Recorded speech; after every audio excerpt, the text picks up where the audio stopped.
Hello everybody and welcome to the first meeting of the Exceptional Parents Parent Group. My name is Kristen Kusha, I'm the head of vocational curriculum, and I would like to introduce you to some amazing people that make the Exceptional Parents wonderful, inclusive, and inviting for everybody that's here in this room and on Zoom. Hi all you Zoom people. What I say all the time, and I'll just say it again, this is a completely volunteer situation, our Exceptional Parents, and it takes a village. So if you want to participate, if you want to get involved, please do. I would like to introduce our three chair people in Exceptional Parents this year. We have Kathy, and she is the parent coordinator. Yay for Kathy! And Julie in the back, wave your hand, Julie. Julie is our Facebook page parent coordinator. If you want to be in our secret Exceptional Parents Facebook page, you send an email to the Exceptional Parents email, or if you want to connect with Julie here, she can get you right on. And we have a new, fun, exciting thing that actually is hot off the presses as of this morning at brunch. Michelle, raise your hand. Yay! We're going to pilot at our next meeting, which is December 10th. A lot of people have talked about getting together, meeting up with other parents, because again, this is what our group is. It's connecting with other parents. We're looking at having a meet and greet the night before, like a 6 to 9 kind of thing at like a local restaurant or something, just for everybody to get together. You're going to find out more about that, but we're going to try it out and see if that's a cool thing and if people want to do it. So Kathy's going to give you a couple of exciting things. She's going to tell us a couple of exciting things that are coming up, and then we'll move it along. Nothing too exciting, but I did have a flyer about the Facebook page, so in case anybody didn't get one, grab one. And then I was hoping to implement a little thing where we have a drawing for maybe a gift certificate to somewhere, and I'm going to go around and try to find that this next 2 months and see what I can come up with. But if anybody has anything that they sell, manufacture, or have laying around their house that they think would be wonderful to use for our drawing, let me know and just send me an email on the Facebook parent page email address. So that's what we're going to start doing, so we can lighten up the place when we come in. Exactly. Anyways, thank you so much for coming, and I'm glad to see everybody, and I'm loving the Facebook page already because now I recognize a lot of faces when you come in because I've seen your face on the Facebook page. So it's going to be fun having that. Thank you, Julie, so much for doing that. And Katie's going to be helping me out. She's a Baby, yay, baby! in the first year program, and I trust her arm to be helping me with lots of stuff. And we've already gone around town to ask about different things, and she's wonderful that she's helping me with that as well. So you'll see lots more and hear lots more from her too. So Yeah, so this is an amazing group. Please get involved, be in touch. We want to know what's going on. We want to know what you guys are doing, and we want to be your friend. So now I would like to introduce our Executive Director, Ernie Merlin. He's going to give us a couple of exciting words. Hi guys, so excited to see you guys all here. Some old friends, new friends, not old, you guys aren't old. And I hope to get to know you all more as time goes on. I want to tell you a couple of things. One, I'm excited that you guys are all here because you being here, you're part of the solution. You're part of making this happen. This has been an incredible journey to build exceptional minds, but none of us have done it alone. It's been a huge team effort. It's parents that created Exceptional Minds. Go parents! That's right. And it's parents that will keep it going well into the future and keep building it. With that in mind, we do fundraise quite a bit. You actually don't pay full price. No one pays full price for the school because we have to subsidize it. And then there are some that get more scholarships and things like that. So we need your help. There will be a year-end fundraiser coming up. There's a friend-raiser day, a family day. What do we call it? Friendsgiving. Friendsgiving, thank you. Where we're going to kick off our new fundraising campaign. It's really fun. It's based on Harry Potter. It's the Marauders map, and you're going to be able to share it with your friends and family in as little and as much as they can. because that's what keeps the program going. So I wanted to share that with you. One other thing is that some of you may know, some of you will now know, I do a huge Halloween event at my house where literally 2,000 people in the street do a flash mob and we all dance to the Thriller dance and to various things. But in doing so, the backdrop of it is my house, and because I was an Imagineer, I deck it out. There's animatronics everywhere.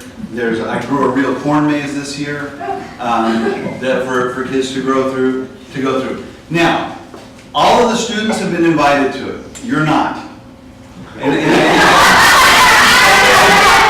I don't say that as if you were to come in and your car gets stalled or whatever you want, you're welcome. But that's not the point.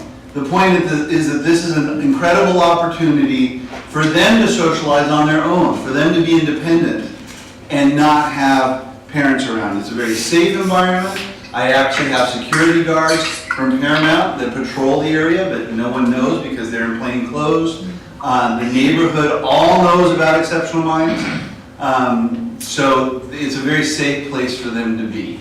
With that said, everyone's welcome if you'd like to. Okay, again, I look forward to getting to know you guys. If anyone has any questions down the line, if there's something that's not working, if you're not communicating well enough or clearly enough with your teacher, let me know. I am here to help. I'm here to make sure this program keeps running like a well-oiled machine, and so please count on me. Okay? Thank you guys for being part of the family. Right on. And now I would like to present Ronaldus Navarro. He is our outreach coordinator. He has a couple words for us. So there's a reason why I have this post on here. So I think that one of the things, I'm Ronaldus, I'm the outreach coordinator at Exceptional Minds, and one of my jobs is to promote the organization and to try to bring eyeballs to the organization, whether it's through social media or networking outside. So, but one of the reasons why this post is up is because our students just opened a magazine called Write and Forge, and it's one of the first times that we have our students advocating for themselves. Kind of goes with the topic we're about to learn today, right? So it's really amazing so the magazine went up, and so far it gathered 221 likes from total strangers. So the reason I put this up here is because in order for us to continue this momentum, it has to start from the ground up, and that means you, the parents. So the reason that I bring this up is because now every time you see a post, share it with your friends. Have your friends share with their friends, and have those friends share with their friends. Because we have a lot of work that's amazing that's about to come out in Exceptional Minds. And what point of it is to have it if it's not going anywhere? So I told the teachers on Friday, we have all of this amazing work, but if you're not telling me about this work so that I can help promote it, it's not going to be of value because it's just hiding. And it's amazing. So there's a coloring book coming out. There's a magazine coming out once a month subscription. So it's done so well that now we're going to have it download to our website for subscribers to subscribe to the magazine, and then in hopes to get ads into the magazine so that we can make money for the school. But again, I have to emphasize, this starts with the parents, and it starts with you sharing it with your friends. And if you ever have any cool articles or any cool ideas or any cool videos that relate to Exceptional Minds or relates to autism, send them my way. Because in order to keep our fans happy, we also have to share a lot of relevant information to keep them entertained. So if you have any cool ideas or any cool things that you think should be on our social media pages, send them my way, or just shoot me an email, shoot me a phone call, extension 101. So anyway, so if there's any questions that you have, please don't hesitate to tell me. But again, there's the social media, we're about to put a lot of the students' work on there, videos, art pieces, anything that they're doing, because the goal now is to have these students advocate for themselves, because eventually when they graduate from our full-time program, is that they're advocating for themselves. So we need your help to help this start as soon as possible. So thank you for your time.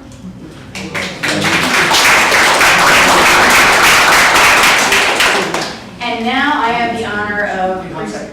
Sorry, just one more thing to everyone watching on Zoom. Can you please mute your microphone so that the presentation doesn't get interrupted at Exceptional Minds? That'd be awesome. Thank you. And now I would like to present Dr. Gwen Palafox. She'll be speaking about fostering independence in young adults. She is amazing. I'm going to let her discuss all of her accolades and skills and awesomeness. But she was actually one of our first presenters here when the parent group began in 2012, so we're coming around the horn, and super excited that she's here, so welcome, Gwen. Very excited.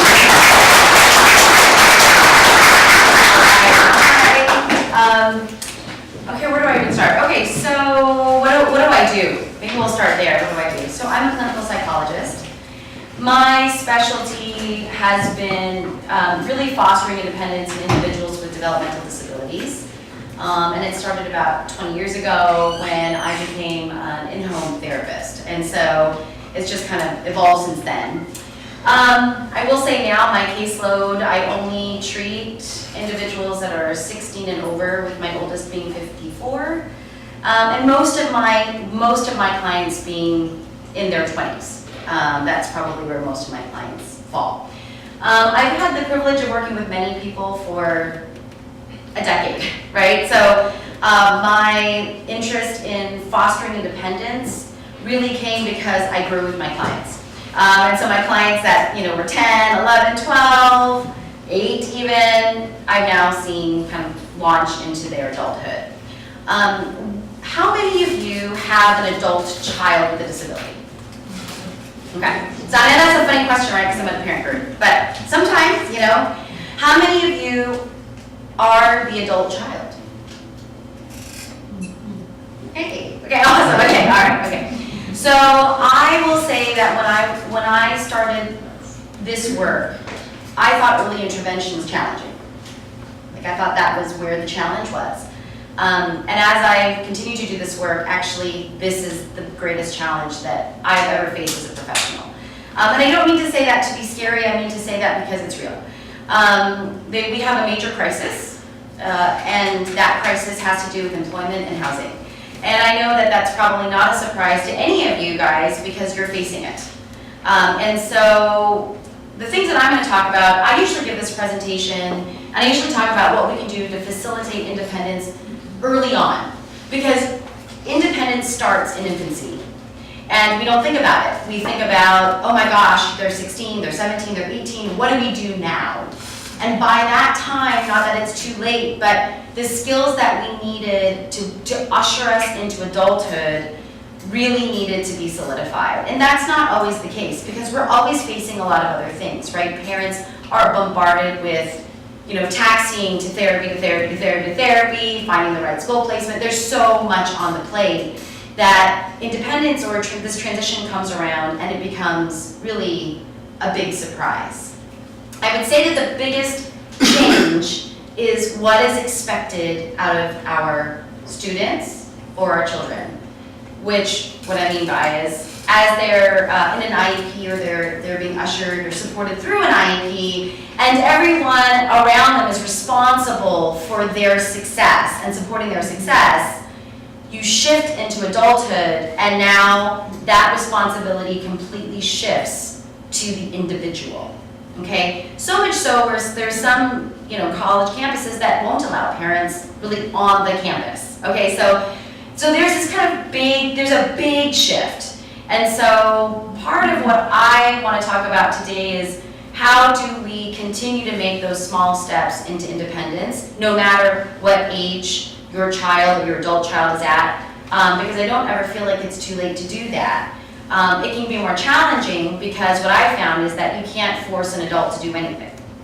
No matter how hard you try. It's much easier with a 5-year-old to manipulate things where we can lead them in a certain way, and that it's easier. But I think I will say about 15, 16, we have to shift out of this idea that we're going to force our children to do what we think is going to be best for them. That goes nowhere very quickly. So, I tend to talk quickly. So, if you have a question, just stop me. For those of you on Zoom, I can only see little thumbnails of you, so I won't know that. There'll be an opportunity at the end to ask questions.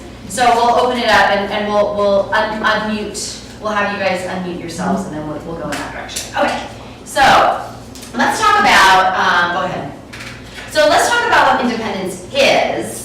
Merriam-Webster defines it as a freedom from outside control or support. I find that independence is something that tends to be defined and highly influenced by families. When I ask my clients specifically, what does independence mean, I am really looking for them to verbally talk to me about what their assumptions and definition of independence is. Independence can trigger, this word can trigger a lot of anxiety. And so it's really important that we understand what each family's definition of independence is. So if you are brave enough to answer, what does independence mean to you? If anyone wants to share their definition of independence. Yeah. It means I wouldn't have to be scared about dying. Yes. Wow. As a parent, right? Yes. And that is so real because when I'm doing transition assessments, it's actually one of the questions I ask, which is if something were to happen to you, what do you think would happen to your child? Right? So yeah, how do we see some sustainability? Right? Can they take care of themselves if I'm not here? Yeah. Yes. Anyone else? That is so real. Yeah. My son defines it as being able to provide for himself. Yes. Yeah. So being able to provide for himself and sustain himself. Yeah. Great. Anyone else? Yeah. My sense is being the boss of himself. Being the boss of himself, his own CEO, right? Which is so great. Sometimes I have clients define independence as being alone. And we quickly get in there and talk about how independence is not being alone, right? But I could understand why he was so worried about independence. He was completely anxious about independence, and when we figured out it meant being alone, we were like, oh, no wonder you don't want to, no wonder you don't want to be independent, right? Because no, you don't want to be alone. So it's really important to just define.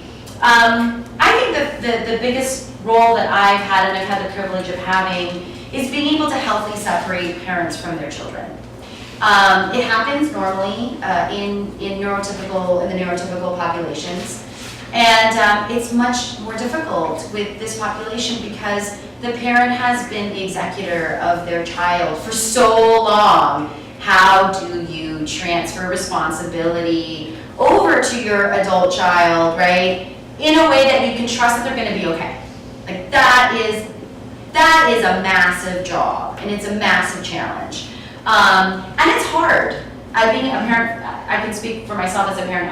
I think that's one of the most difficult things to do.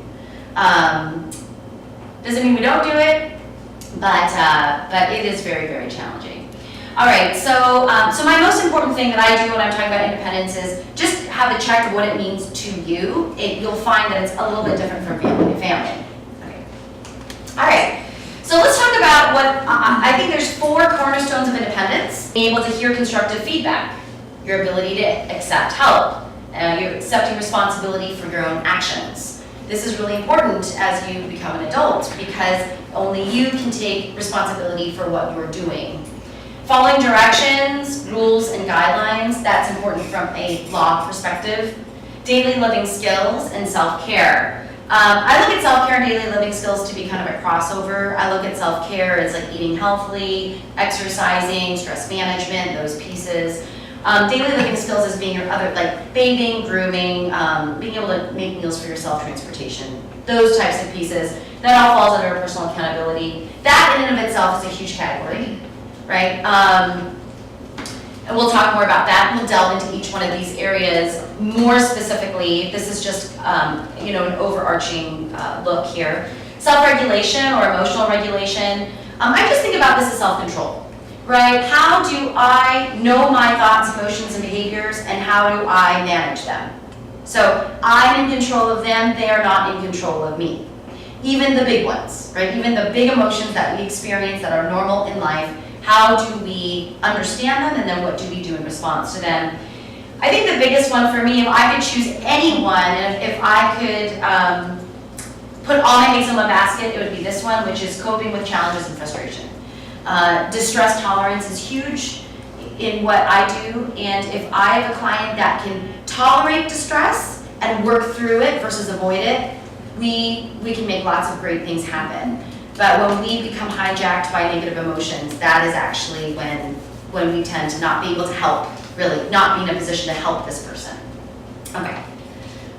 Communication and social skills. All of you guys understand what this is. You have been doing this for a long time, right? Social skills, how to interact with others, expressing yourself clearly, advocating, self-determination, right? Can your child be able to say what it is they want, right? What are their preferences? Can they do that? And can they do that in a way that's productive? Nonverbal expression, this is challenging for the guys and gals that I work with, but being able to read nonverbal gestures. The last one's executive functioning. I feel like this has been a hot topic. It's been like the hot word. And you know, executive functioning is a big umbrella of your ability to, I would say, identify that there's a problem, analyze the problem, come up with solutions, give it a try, make modifications. That's what executive functioning is. It has a lot of pieces to it, right? But the bottom line is if you can't tolerate distress, you're not going to be able to actually do this. So we'll look at that piece too. The other piece of executive functioning is your ability to direct attention. And I feel like sometimes if you're obsessed or perseverating on a certain topic or activity, that can oftentimes drive your attention away from actually what's necessary to focus on or look at. So executive functioning is everything to do with inhibition. My ability to inhibit what I want to do and do something else momentarily. That's tough. And that's a tough thing for really human beings in general. Just a comment. Yeah. Today. I think this is my own perspective. Yes. I see a lot of new hires in our organization. Some of them have elements of this in the general population. I think there's more of a tendency these days to delay, for example, critical life decisions into their 30s. Yep. And to failure to launch and so forth. And this is what you would call neurotypical population. Yep. So Absolutely. I don't know if there's this general ambiance, if you will, that makes it more difficult for us to bring our children with special abilities into that normal environment, if you will. Yeah, and we'll get into this. You know, executive functioning is primarily directed by the frontal cortex. And the frontal cortex really doesn't mature until you're really mid to late 20s, late 20s for males, mid 20s for females. And we still, so our expectations of what someone's going to be able to do are really important in that because that's organic. That's the way that the brain is actually maturing. It doesn't mean that we don't understand what our children can do and expect that. But you're right, there is that, and we do have an epidemic from a neurotypical standpoint that we have really people failing to launch here or living at home longer or returning back to home even after college. Making career decisions very late after many other decisions have been made. Yeah, yeah, absolutely. Yeah, that I would say you're right in that. That is definitely the zeitgeist or the trend of today, for sure. Yeah, even outside of our population. Yeah. Okay, so just some general principles. Individuals with special needs typically need direct teaching. It's not something that they just get. We need to help them directly. I always say it's like connecting the dots. Let me help you connect the dots. And so that piece is like, be very purposeful. Another way to say this would be, whatever you do, do it with intent. Whatever you do, do it with purpose. Don't, try not to approach things from the standpoint of, and this gets hard because sometimes we're in a survival mode versus a thriving mode, right? We're just taxing and making sure like we're getting fed and all of those pieces. But really to be able to get in front of it and say, what am I doing? Why am I doing it? And is this the best use of my resources? Resources meaning time, money, energy, emotions. Okay. The other piece that I've realized is that any skill needs practice. It doesn't matter if you have a special need or a special ability or you're neurotypical. Any skill needs practice. If you look at like any kind of athlete, right? They didn't just pick up a bat and, you know, get a home run, right? Every skill needs practice. My goal, I sometimes feel like I'm an economist because I'm always like, how do you make everything efficient? So the things that you can automate, right? Because then you leave more resources for other things. So the brain can only do so much at one time, and all of our brains are different. So I always say it's like a bucket theory. Everyone's born with a different size bucket, right? So if you're using 3/4 of your bucket just to regulate your emotions, how much of your bucket is left for learning? Or how much of your bucket is left for being productive, let's just say, right? You gotta be aware of that so that whatever you're choosing to do, or if you're gonna capture attention, make it worthwhile, make it valuable. Especially as you have adult children or teenagers, they don't want to hear much of what parents have to say. You know, or needless, or me even, you know, sometimes they come to my office, they don't want to be there. That's a normal thing, and that's something that we have a conversation about. All right, I find like that the little things over a long period of time make the biggest difference. Okay, I'll say that a different way. I would rather someone have a good plan that they can sustain for a long period of time than a perfect plan that fizzles out after a week. Okay, it is the consistent little things that you do over a long period of time that make the biggest difference, and that's how we are shaped. We are cumulative, if you will. Learning is a generative process. So I always encourage my families to look at little things. What are the little things that you can change? Because then it doesn't feel so overwhelming. My families are already overwhelmed. They don't want to come to me and then for me to tell them more things to do, right? So if I'm going to ask them to do something or shift something, I want it to be really bite-sized and really like, I can do this. Yes, I can do this, and all I want is for that little thing to happen over time. And then you'll see things start to exponentially kind of move and grow. I think the hardest thing is that distress is a necessary partner in change. And actually, we don't change unless there is distress. Distress is necessary for change to happen. So going back to if I were to choose one hill to die on, right? If I were to choose one hill to die on, it would be distress tolerance. That's what I would choose. Because in order for change and growth to happen, distress is necessary. The brain doesn't like to be challenged. It likes to do what's automatic. It likes to do what's habit. It likes to be left alone, actually. So when we challenge it with something new, it doesn't like it, right? And that's really just evolutionary. So that's why whenever we choose, we want it to be valuable. We want to see and maybe predict that it's going to make a big impact for us in the future, right? Why put our resources in that if we don't think it's going to result in anything? Okay, and again, small series of steps versus one huge step. Okay, so love this. Big things often have small beginnings, right? That is so true. Okay, yeah. All right, so support versus control. So let's enter teenage and adult worlds, right? For you guys, what is the difference between support and control? What is that difference to you between those words? Yeah. So dinner, we're working a lot on dinner and feeding yourself. So Yes. I can go down and say, you're gonna cook a chicken breast, you're gonna do pasta on the side, and you're gonna have tomato sauce with it. Or I can say, the food's in the kitchen, I'm here if you need me. Tell me what you want me to do to help you, or if you want me to back off. Yeah. That's a great example, actually. Yes. I think the other thing that can happen in support versus control is sometimes some families are caught up in a system that they don't trust, and that could be a school district system or a classroom system or something that they don't trust. And so what they feel is they need to come in and do more so that they believe that their child is getting something more, right? That happens. I see this a lot, and I can't blame parents for doing that because they're not really sure what's happening in the classroom. Let's just say they don't really trust that per se. So when there's this shift where we want to shift from support or from control to support, that is a huge mind shift. It's a huge mind shift. And so the biggest way that I ask people to do this is I would rather you ask versus tell. Ask a question versus tell them what to do. That in and of itself can help you go from control to support. Even asking yourself, what is the difference, in my opinion, of support versus control?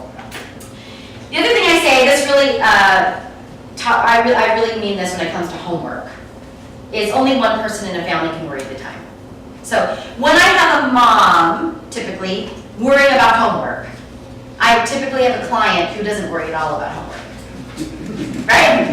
Does that make sense? And it's so frustrating, right? Necessary piece that helps that child, adult child or teenager go, I kind of need to worry about this. I'm invested in my own grade, I'm invested in my own product, whatever that is. Only two people don't worry about homework. And you guys all laugh because you actually know that this happens. Okay. The other piece that I have a luxury because I get to sit with a client and family and we're one-on-one. It's so lovely and time stops, you know, it's just so luxurious. So I realize it's not very realistic. But what helps is understanding versus judging. How do I understand what's happening in this family? How do I understand what's happening for this particular adult or this teenager? How do I understand them and where they're going? And that makes the biggest difference. Boundaries. So let's talk about boundaries. So boundaries, I say it this way. Where do you stop and where does your child begin? Right?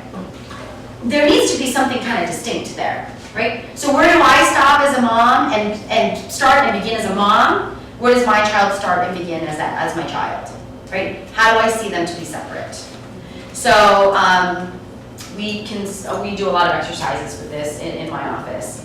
Expectations need to be reasonable, and going back to that to the executive functioning, where he was talking about, we're seeing this kind of in a neurotypical situation where a lot of people today are not launching. That's right.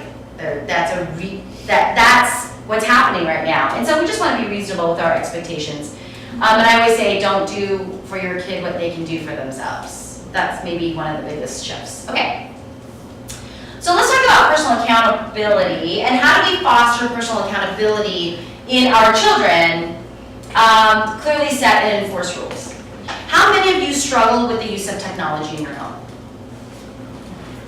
Oh, that's it? No, I was like, 5 of you out of 30, wow, okay. Okay, so what kind of rules do you guys set up about technology use?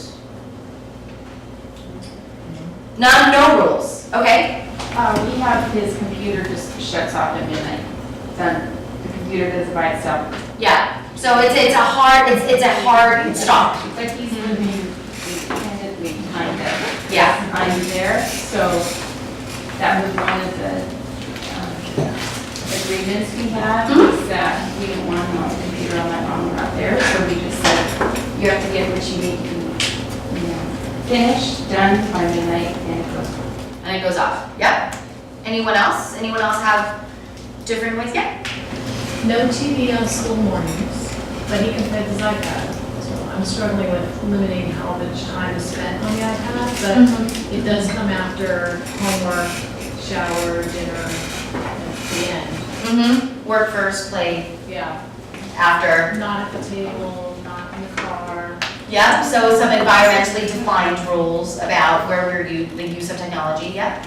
Well, it's different. Some people still have students in high school. Yep. And some of us have students who are in their 20s and who are, Yeah. maybe we had these rules 5, 10 years ago, but Yeah. we don't have them now. Yeah. Yeah. So it's a challenge, right? Every family has their own challenges about how you manage technology. I always say that when something becomes your master, we have a problem. So, things. So, yeah. What does it mean whenever, what did you say, something becomes your master? Right. When you don't exhibit control surrounding it. You mean when, let's say, my son could play games all night? Is that what you mean? It means like it's controlling me, or when I'm watching a game, what are those called? Episodes all night long. Is it controlling me? You're like, oh, I don't know if I should be here. I asked myself that when she told me So hypothetically, if you had a son, what I would say is the way that I would define this is if you asked for it to stop, that it stopped without some sort of aggression or violence or nastiness. That's what I would say. Yeah. Yeah, you're welcome. Hypothetically, if you had that situation. Thank you. Okay, so, oh my goodness, this is too funny. All right, how many of you guys have responsibilities in your home? So if you have adult children that are living in your home, how many of you expect that there's a contribution of your child to your home setting? Okay, yeah. That's so great, right? Because the idea that I contribute to the place in which I live is an important thing. Because it will eventually lead them to living on their own. How many of you envision that your children will live on their own independently without any support? Without any support, Oh, within reason, of course. Like as you know, I still call my mom every now and then, hey mom, what are you doing? But where you're not like needing to manage the daily things every day, where you know they're getting to work and they're feeding themselves and they're within reason. So a lot of you do, so that's so great. So yeah, I find like with younger kids, even a little thing of saying like, you need to have your bed made every morning. It's things like this early on that make a very big difference actually in the long run. We also do things like Bill of Rights with my families. What are the rules of the household and what are the lists of responsibilities that each person has in the family? To be really clear about it. There's a difference, I think, between discipline and punishment, and that punishment tends to be shame-based and shame-driven, versus discipline, which tends to be solution-focused. And so I make this mistake actually as a mother. It's really easy to do. But what I always try to ask myself is, does my child know how to do this already? If they don't know how to do this, then applying some sort of negative consequence is really not maybe fair. Okay, so being able to use discipline, because discipline actually does still happen with adult children who live in their parents' homes. You still hold rules. So how do you approach those pieces? The other thing too is allow for discovery. How many of you are comfortable with watching your children make mistakes?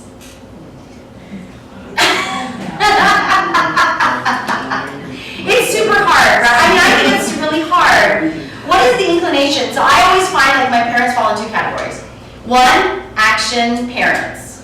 They go right in and they fix it, right? And the other parents that are they hold back and they're so anxious, and either their kid makes it through, because we all make mistakes and we all bumble around and we figure it out eventually, or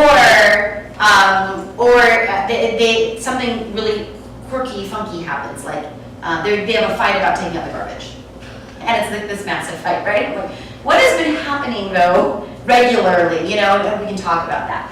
So being able to allow your kiddo, and for little kids this is maybe more beneficial to think about, which is allow them to tie their shoe. That's why I say time is key, because sometimes you're rushing out the door and you're like, I don't have time for this. But it's like allow for them to do it on their own, even if it's going to take longer. Allow them to own that process on their own. Okay. So we talked about this a little bit, which is when skills are internalized, meaning the skills are solid now, then I would say make some determinations based on the behavior you see. So something else that happens in my practice is I've got a lot of promising. I promise Mom, I'm not going to do that again. I promise you this is not going to happen. I promise. And then we end up with a situation where the promise is broken, right? It's a Mary Poppins Piper's promise, right? Easily made, easily broken. And then we just get this really kind of negative relationship happening. Well, I can't trust that you're going to say what you say you're going to do. And here we go. My thing is evaluate based on observable behavior and make a contract based on what you observe. So, for instance, I had a client that really disliked that he had a one-on-one aid in high school. Really, really disliked it. I mean, And so what we said was, here are the objectives, right? If you can turn in your homework, take notes, turn in your homework on time, take notes, and take tests by yourself, okay? Then you will work off of a one-on-one aid.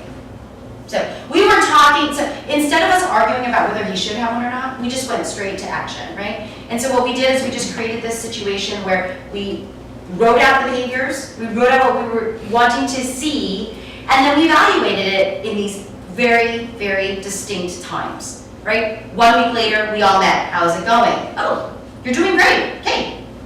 You're not gonna have an aid. We're gonna check in the next 2 weeks. You know, it could be shorter, but for this person. And now he doesn't have a one-on-one. And that was really great because he was able to, it's like a win-win, right? It's a win-win for him. He feels good about what he's doing. And we were able to just be very clear about what was happening. So I get this question a lot. When should I get my child a phone? When should I let them have a Facebook account? When should they do Instagram? But you know, it's all these questions. And the bottom line is, what kinds of behaviors can you say, I want to observe this. If you can do this for this amount of time and this amount of time or this amount of time, then we go. And then all it takes is monitoring at some point. Which I would tell you that even your adult children need monitoring of their social media accounts. That's just your adult children, plug your ears, will not want to hear that. But I find that, but I find that the damage on social media can be actually irreparable. Okay. How many of you believe in routines? Yeah. Routines are critical. We're habit-based creatures. Personal accountability, when you know that your adult child is gonna fall into their routine, right? They're gonna know how to wake up in the morning and do their morning routine. They're gonna go to work or go to school. They're gonna come home and have an evening routine, and they're gonna repeat that.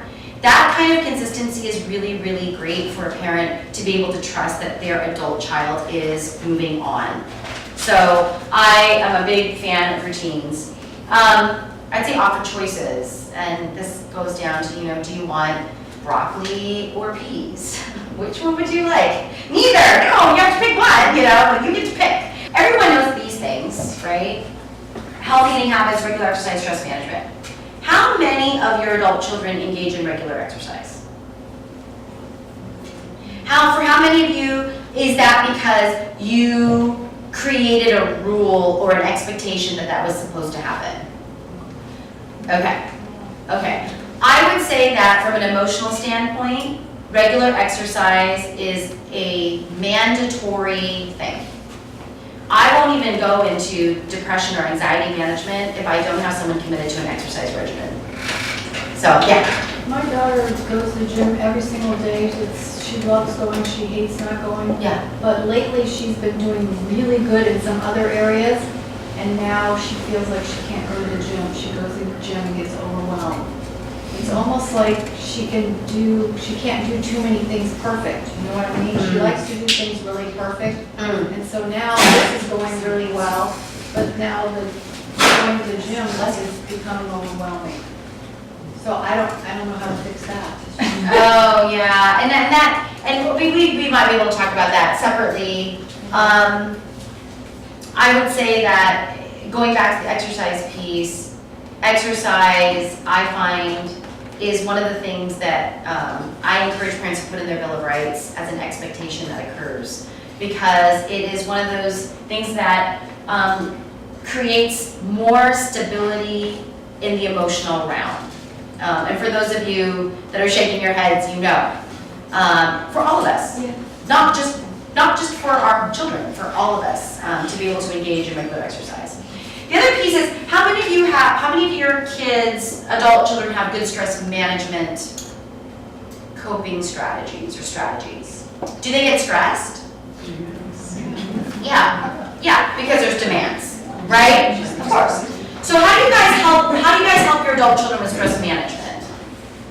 Because stress management is something that can trigger emotional pieces, so. Talk them through. Yeah. Really tell me I'm not good at multitasking. Yeah. I'm overwhelmed because I have these different classes and these different expectations. So talking about it. Talk through it and look at how he gets involved. Yep, so problem solving, in many ways, talking problem solving, how to get help, yeah. We've also included morning and evening meditation. Yeah, that's great. Mindfulness is great. We'll talk about mindfulness. Yeah, really, really great. This one here, I find like if I don't get these three under control, the other piece that's missing from this category would be sleep. If I don't get these three plus sleep under control, I tend to chase symptoms, what I would call chasing symptoms, and then I'm just really ineffective as a therapist. Yeah. I would add one more for me. Yes. I think of all these together with like medication or vitamins. Yep. Yeah. So being able to make sure physiologically your body is healthy, right? That's so true. It's correct. Yeah. Sleep is critical too, and I would say 75% of my clients have sleep problems. We're always working with sleep. Especially if they play too much video games. Right. Circadian rhythms are really interesting. Why do you think yeah. that is? So many of your clients have sleep issues. Because I think that they have they're neurologically dysregulated to begin with. So you're not hitting a really nice rhythm of being neurologically regulated. And So that's it's an organic sort of thing, Yeah. not a...